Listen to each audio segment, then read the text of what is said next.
Obama's words about gay rights during his inaugural speech touched many hearts. However, Sadie, an 11-year-old transgender girl, wondered why the president didn't address trans people too. Yeah, this is one of my favorite stories we've done in a while because she's 11 years old. She's identified as transgender since she was been 5, I think. Yeah. And she watched the speech and she loved the speech. It's hugely historic. First time a president's ever mentioned the gay community in an inaugural speech. But she was like, you know, what about transgender people? So she decided to write this essay, and it's this beautiful essay just talking about basically how hard it is to be transgender in this country. Yeah.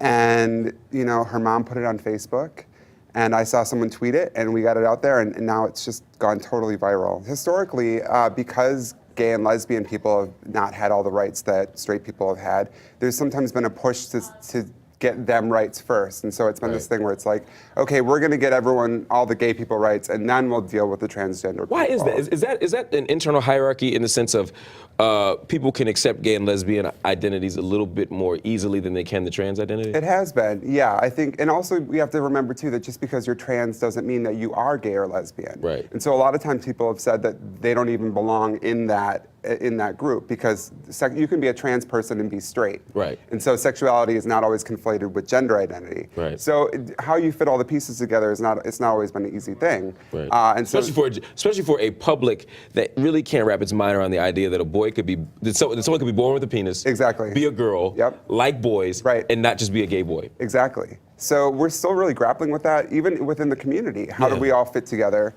But especially in the mainstream society, it's really tricky. So you're right. A lot of times transgender people sort of get left out of the equation, or it's, you know, we'll do this later. Right. Don't worry, we'll get to you. Right. Let us get it first. The other thing that boggled my mind is, you know, I reached out to the mom and I said, we can do this anonymously. We don't have to, you know, we can keep your identity safe. And her mom said, no, she's proud of who she is. She wants people to know. And that, to me, I didn't come out until I was, 19 or 20. Yeah. To have an 11-year-old who's that sure of herself. It's amazing. Especially because she still, I'm sure, gets a lot of heat. You know, we have to watch the comments. People are not okay with transgender people a lot of times. So really, really impressed with her. We've got a great slideshow of photos of her. She's adorable. And this is also, you know, we should keep in mind that it helps to have people like this come out and tell their stories, because the more that we have people talk about their own lives, the harder it is to sort of keep rights away from them. Right, because you see their humanity. Yeah, an 11-year-old girl, a beautiful 11-year-old girl. How are you going to keep her from, you know, being equal to everyone else? So exactly. it's hugely, hugely inspiring.